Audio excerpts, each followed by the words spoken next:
Baik, bismillahirrahmanirrahim. Qala al-musannifu rahimahullah wa nafa'ana bi'ulumi. Al-kaunu kulluhu zulmatun. Al-kaun, semesta ini, alam ini seluruhnya adalah kegelapan. Ini kalimat penulisnya begitu. Wa innama anarahu zuhurul haqqi fihi. Dan sesungguhnya terangnya semesta ini dengan hadirnya al-haq. Gitu. Kalimatnya begitu ya. Al-kaunu kulluhu zulmatun wa innama anarahu zuhurul haqqi fihi. Faman ra'al kauna, barang siapa yang melihat semesta, walam yashhadhu fihi, dan dia tidak menyaksikan Allah dalam semesta itu, indahu, baik ketika gitu, au qablahu, atau sebelum, au ba'dahu, atau sesudahnya, faqad a'wazahu wujudul anwar. Berarti ia telah disilaukan oleh cahaya-cahaya yang lain. Wa hujibat anhu syumusul ma'arifi bisuhubil athar. Dan dia terhalang, wa hujibat anhu dari Allah tadi, syumusul ma'arif,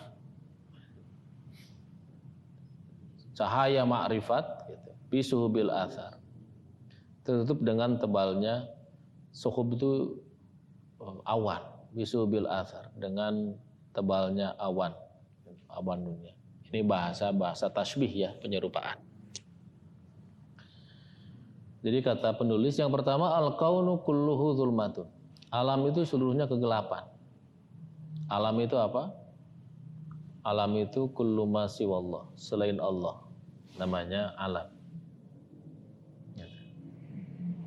Termasuk surga, neraka, dunia, perbuatan kita, sedih, itu alam. Termasuk ibadah-ibadah kita di dunia, amal kita, itu seluruhnya alam. Karena selain Allah, kullu ma siwallah fahuwal alam. Nah, zulmah, kegelapan, adalah istilah bagi yang tidak ada, sesat atau jahat. Kan seringkali kalimat gelap itu kita peruntukkan buat sesuatu yang tidak ada. Antum hilang mobil, terus ditanya, gimana mobil antum, udah kabarnya? Gelap. Gelapnya maksudnya nggak ada. Jadi gelap itu sering dimaknai tidak ada. Atau sering dimaknai sesat.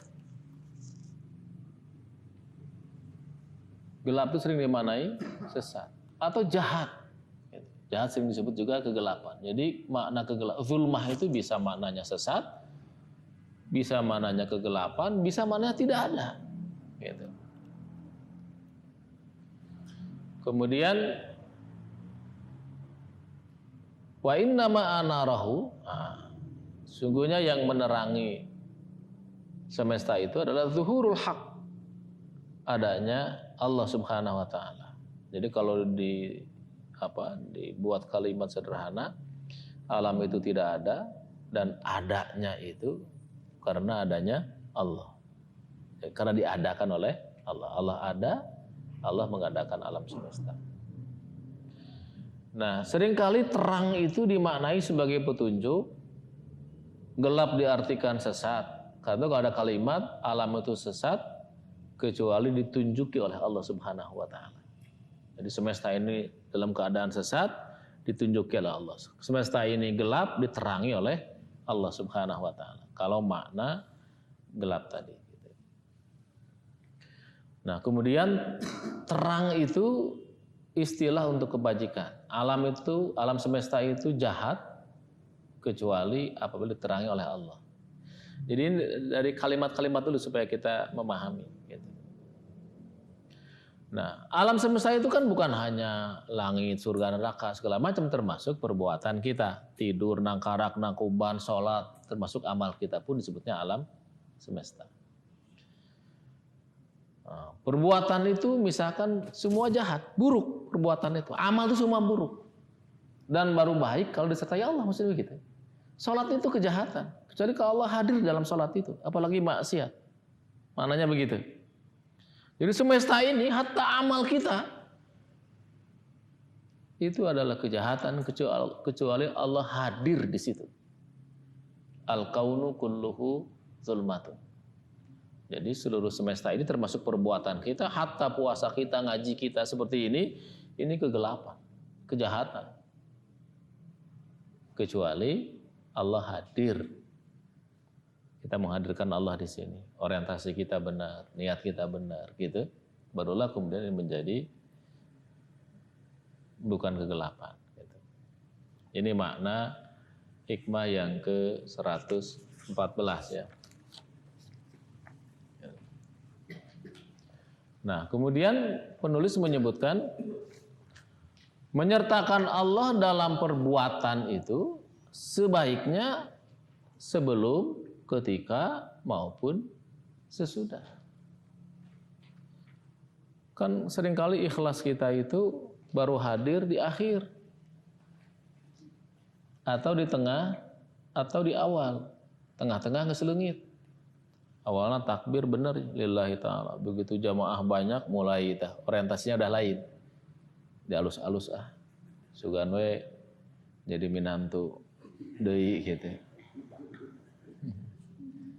Mulai motivasinya lain.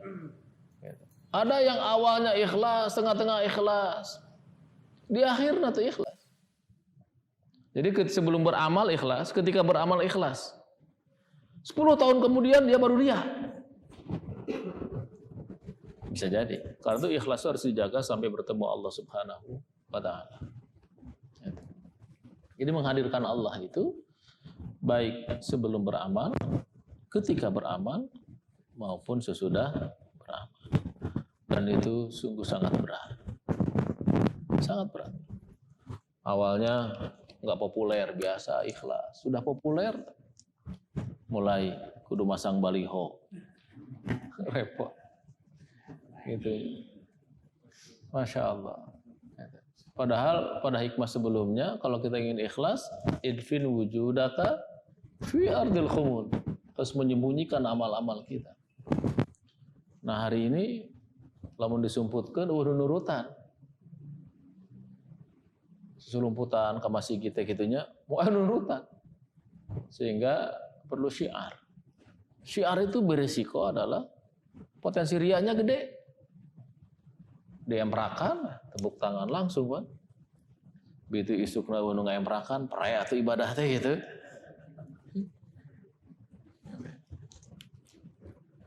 Gitu ya.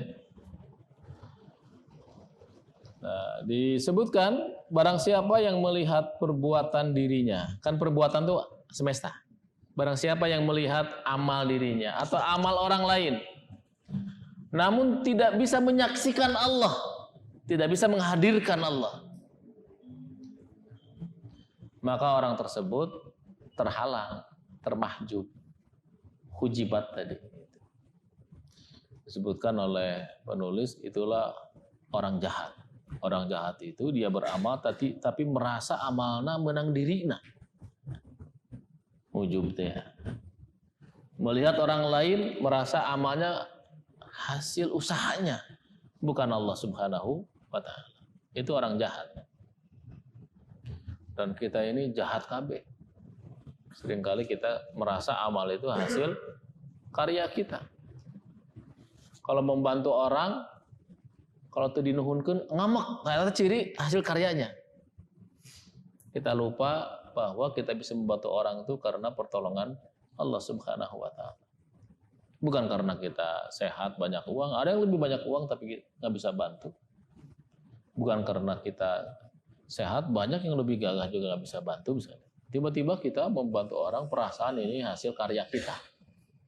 Bukan pertolongan Allah Subhanahu wa Ta'ala. Atau kita sholat, merasa sholat kita itu hasil usaha kita. Lupa ini adalah karunia Allah Subhanahu wa taala. Nah, orang yang lupa, yang tidak menghadirkan Allah dalam amalnya itu terhalang gitu.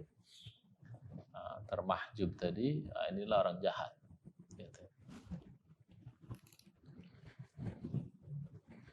Nah, orang yang terhijab tidak menghadirkan Allah dalam setiap amalnya itu, maka setiap kebaikannya kejahatan. Salatnya jadi maksiat, saumnya jadi maksiat, ngajinya jadi maksiat. Kenapa maksiat?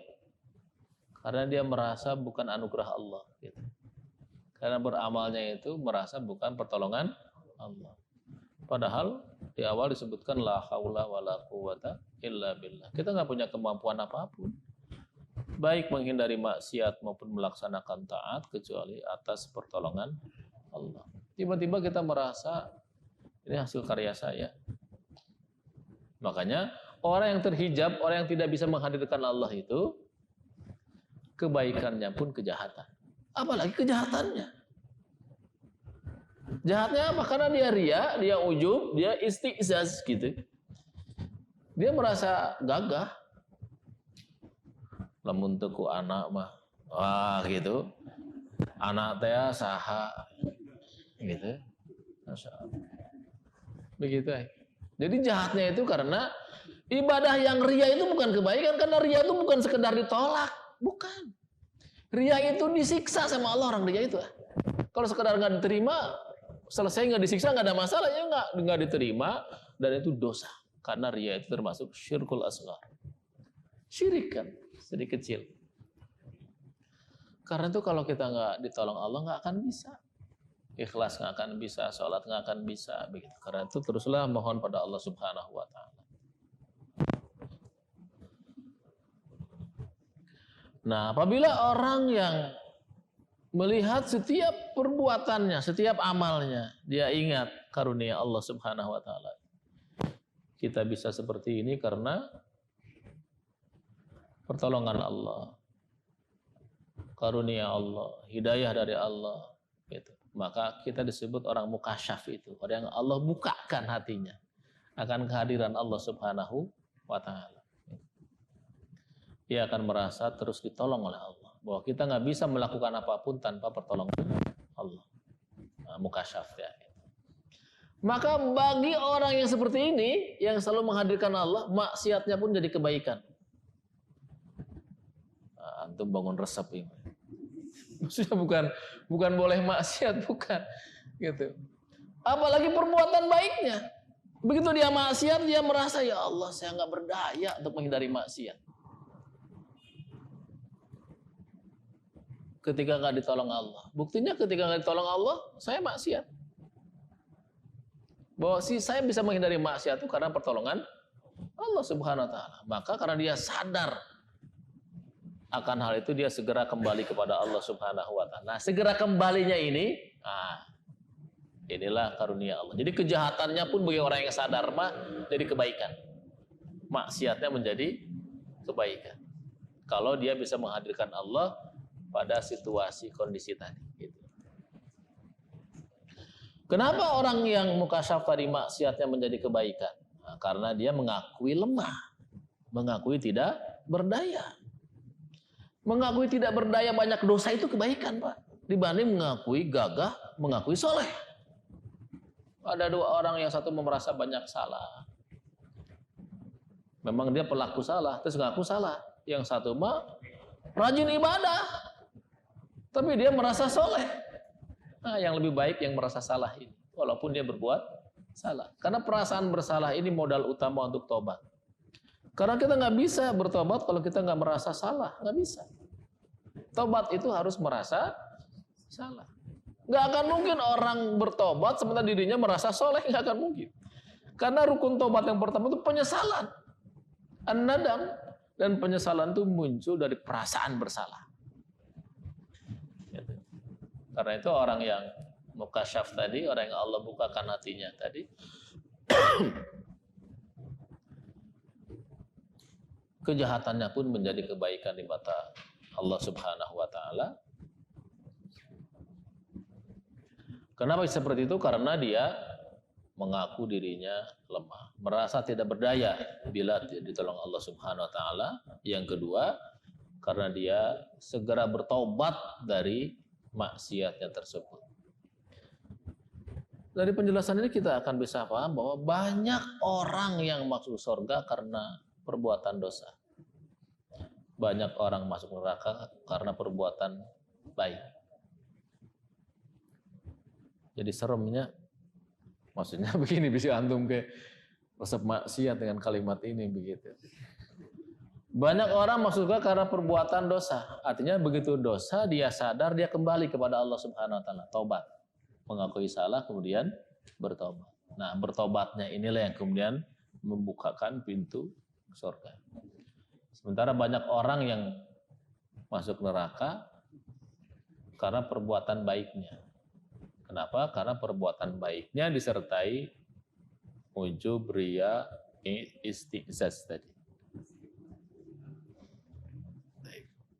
Dan seorang alim berkata, kata alim tersebut, idza taba minadz dzunub, jika seseorang bertobat dari dosa, saratiz dzunubul madiyatu kulluha hasanah, maka seluruh dosa yang pernah dilakukannya tadi, kita melakukan dosa 10, tanggal 1, 2, 3, 4, sampai tanggal 10 berbuat dosa, tanggal 11 kita bertobat dari semua kesalahan tadi. Kata seorang alim, maka yang 10 hari tadi, yang jahat tadi berubah jadi kebaikan. Ini keutamaan taubat. Inilah makna firman Allah surah Al-Furqan ayat 70, faulaika yubaddilullahu sayyi'atihim hasanah. Maka merekalah yang Allah gantikan kejahatannya menjadi kebaikan. Ini surah Al-Furqan. Orang taubat itu kejahatan lamanya berubah menjadi kebaikan kalau dia bertobat. Kata bertobatlah setiap malam, setiap hari, agar kejahatan kita berubah menjadi kebaikan di hadapan Allah. Tentu dengan rukun taubat yang terpenuhi. Gitu. Nah, kemudian bagaimana caranya agar kita bisa hati terbuka atau kasyaf tadi? Ya, mukasyafah. Ada 3 hal yang bisa kita lakukan agar hati kita bisa terang benderang. Yang pertama adalah zuhud dari dunia. Maksudnya mengurangi urusan-urusan dunia. Bukan menghindari dunia, bukan. Zuhud itu dunia dipegang dengan tangannya tapi tidak masuk di hatinya gitu. Karena contoh terbaik zuhud itu kan Rasulullah, Abu Bakar, Umar, Utsman, Ali. Rasulullah nggak pernah nerima sedekah, nggak nerima zakat. Pemimpin negara.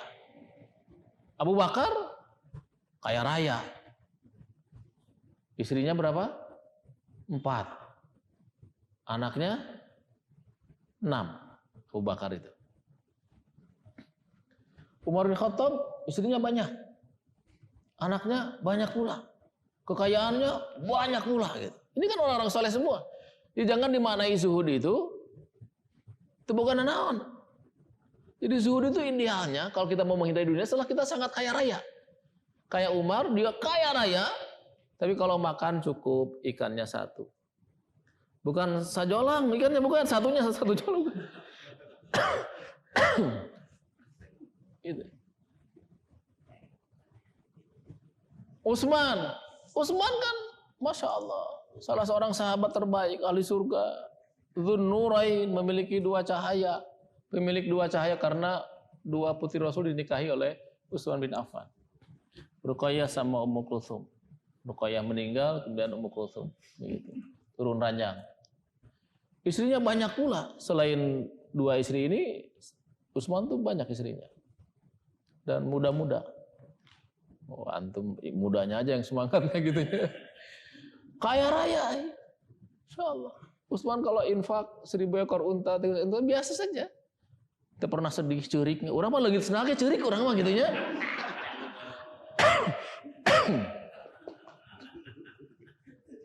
Masya Allah. Jadi itu zuhud. Utsman itu zuhud. Jadi jangan dimaknai zuhud itu kemudian menghindari dunia. Dunia kita pegang, tapi nggak masuk ke hati. Tanda tidak masuk ke hati kalau hilang biasa saja. Kenapa kita bersedih? Karena dunia masuk dalam hati. Kalau kita mencintai sesuatu, ketika hilang kita akan bersedih. Kenapa orang yang cinta dunia takut mati? Karena dia takut berpisah dengan dunia, dengan yang dicintainya. Antum punya senal nges buntung, sepegat, ada yang minta, dikasih nggak kira-kira? Kasih dengan senang hati kan, dilalungkan kalau kita begitu. Karena nggak teresap. Pernah sesuatu yang sudah tidak kita suka, kita buang itu biasa. Makanya hebat itu kalau kita memberi sesuatu yang kita cintai. Lan tanalul birra hatta tunfiqu mimma tuhibbun.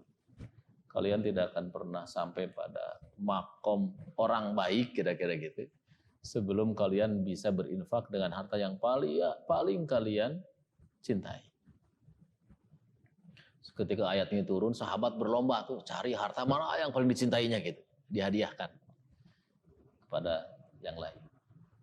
Zaid bin Haritha, anak angkat Nabi, begitu dengar ayat ini dia bingung cari apa. Dia kan bukan orang kaya, dia hanya punya kuda buat perang, buat bepergian gitu. Akhirnya dibawalah kuda itu pada Rasulullah. Ya Rasulullah, saya punya ini. Rasul lihat wajah sedihnya karena ngelepaskan barang yang dicintainya. Rasul terima. Ya nah, begitu diterima ke Rasulullah gitu. Ini kan ujian keimanan juga. Ditampi. Setelah itu Rasul hadiahkan buat anaknya Zaid bin Harisah, Samah bin Zaid. Zaid bungah deui udah balik deui ke anaknya. Insyaallah gitu. Pernah kita ngadiahkan yang paling kita cintai? Beratnya dilatih lah. Kan kita gini, ada uang 1.000, 2.000, 5.000, 10.000. Ada batas kan cinta kita. Ada infak 2.000 mah biasa. 10.000 biasa. Ada orang 100.000 infak biasa. Infak 1 juta biasa ada. Koropak masjid lewat 1 juta. Lihatnya 1 juta teh yang itu liang lalutik anu kitu. Ayo dipiri teteangan, ngililatan yang anu 1.000 can aya kan. Macam-macam. Nah, setiap kita keikhlasan berbeda-beda. Dan Allah tuh menerima orang yang ikhlas walaupun sedikit. Ya, saya ikhlasna urang. Maka saya ikhlasna. Abna ikhlasna 1.000 we. Daripada 10.000 teu mere. Kumaha lamun 1 juta teu ikhlas, 1.000 ikhlas mending mana? 1 juta. Teu ikhlas. Kenapa? Karena tetap yang menerima akan mendoakan antum. Jadi keajaiban sedekah itu begitu. Walaupun tidak ikhlas, manfaatnya besar. Orang miskin bagi sama antum. Undang wartawan. Wah, saya sudah berinfak. Wah, sekian. Ria apa entah? Ditolak sama Allah ria itu. Tapi orang miskin yang nerima ngaduakeun, Pak. Mudah-mudahan Pak Hendra enggak nyandung, misalkan gitunya. Cek malaikat teh amin, amin malaikat atuh. Jadi sedekahnya kita Maria, tapi doa orang yang kita beri itu ikhlas insya Allah. Tulus. Gitu. Jadi sedekah mah ajaib lah. Gitu ya. Gitu. Taib. Nah, jadi pertama zuhud kalau kita hati ingin terang benderang. Perlahan-lahan Pak, perlahan-lahan melepaskan dunia. Ini waktu sholat datang, sholat tinggalkan aja. Misalkan gitu. Waktu saum, saum. Waktu ibadah, ibadah gitu. Jangan tergoda dengan dunia. Yang kedua, kalau ingin hati bersih, memperbanyak zikir dan tafakur. Zikir itu baca Quran, baca tasbih, baca tahmid, baca tahlil itu zikir. Perbanyak zikir. Bapak baca apa? Subhanallah, walhamdulillah, wala ilaha illallah, wallahu akbar. Atau baca Quran, atau baca apa saja yang disunahkan. Baca sholawat pada Nabi. Itu akan mengkilatkan hati. Kalau membersihkannya dengan taubat Pak, dengan istighfar hati itu. Tapi untuk mengkilatnya supaya mencerang gitu. Nah itu dengan zikir pada Allah Subhanahu wa taala. Yang kedua, tafakur. Kalau ingin hati terang benderang, tafakur itu merenung Pak, berpikir tentang diri kita, berpikir tentang makhluk di langit, makhluk di bumi, di pikiran orang. Tafakur. Diri kita misalkan terkait dengan apa tugas kita di dunia? Tanya pada diri kita, untuk apa engkau diciptakan? Den, menciptakan teh jang naon? Jang ulin atau jang ibadah? Nah, jawabannya kan sudah given dari Allah. Wa ma khalaqtul jinna wal insa illa liya'budu. Tidaklah kami ciptakan jin dan manusia kecuali untuk beribadah. Tinggal tanya, benar kan untuk ibadah? Jangan-jangan bukan ibadah. Nah, tanya. Yang mau bisa jawab kan diri kita. Gitu. Kalau benar untuk ibadah, tanya ulang. Apakah ibadah kamu itu sudah on the track atau tidak? Sudah ada ilmunya atau tidak? Jangan-jangan ibadah kita nggak pakai ilmu. Meren, cenah, sugan, dalil nanti gitu. Tidak berdasarkan pengetahuan. Gitu. Tanya begitu. Setelah itu ikhlasnya ibadah itu selama sekian tahun, 40 sekian tahun hidup tuh ibadah tuh ikhlas nggak? Apakah ikhlas itu dijaga sampai kita meninggal atau karena 2 tahun ngeseriak deh gitu? Nah, itu juga harus dievaluasi. Itu kalau ternyata banyak salahnya segeralah evaluasi. Hasibu anfusakum qabla an tuhasabu. Evaluasi dirimu sebelum dihisab oleh Allah Subhanahu wa taala. Ini cara banyak merenung, Pak. Banyak merenung itu insya Allah akan membuat hati kita lebih lembut gitu. Lain mikiran hutang wae lain. Nah, yang ketiga agar hati kita baik adalah berdekatan dengan alim yang saleh, ulama yang saleh.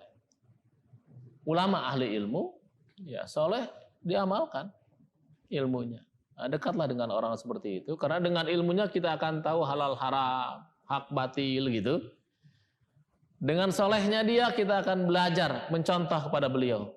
Nah, itulah yang akan membuat hati kita menjadi lebih baik. Wallahu a'lam bishawab. Assalamualaikum warahmatullahi wabarakatuh. Ada yang ingin ditanyakan silakan.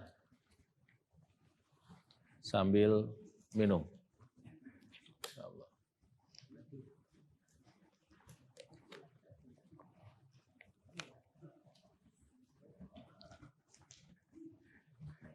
Tidak, ayo silakan.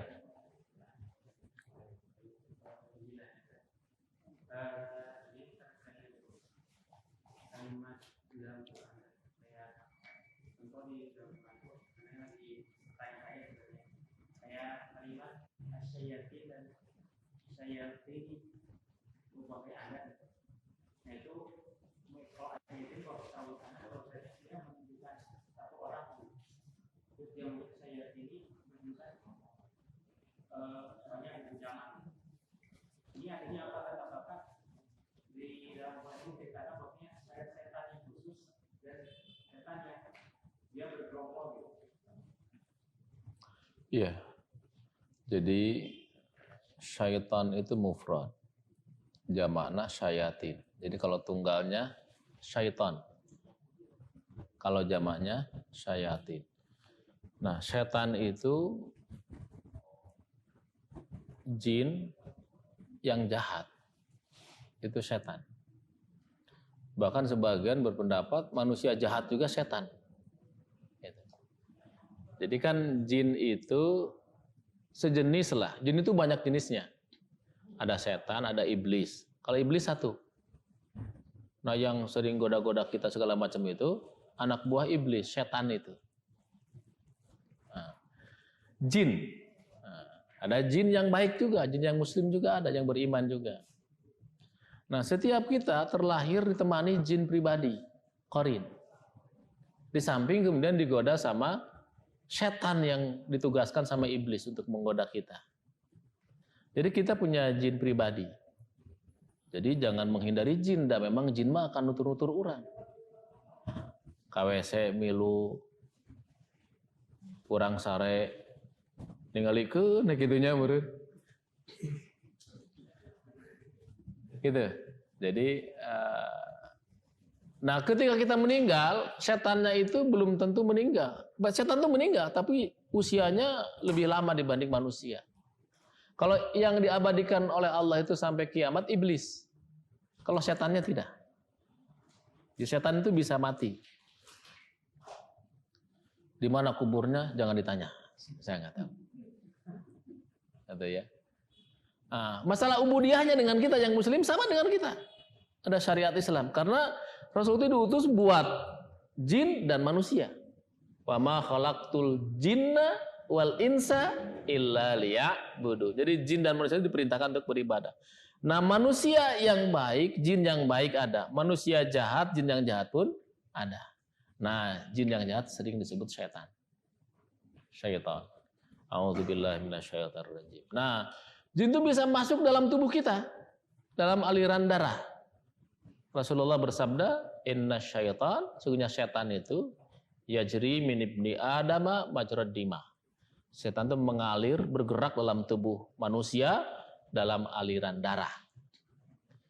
Fadayyiku alaihil majara bil juh. Maka sempitan pergerakan setan itu dengan rasa lapar, dengan saum. Untuk menundukkan setan itu. Nah, begitu kita meninggal, setannya belum tentu meninggal. Nah, nusuk dipakai ngakhodam, istikhdamat, ngamat itu yang datang jin pribadi kita. Kan dia tahu sejak lahir kelakuan orang apa le. Dan al-istikhdamatu bid'atun, kata Imam Syafi'i. Ngakhodam itu bid'ah, hukumnya haram. Ngundang jin. Nggak boleh bersahabat dengan jin. Walaupun itu jin teh ustadna. Nggak boleh. Nabi nggak pernah minta pertolongan ke jin.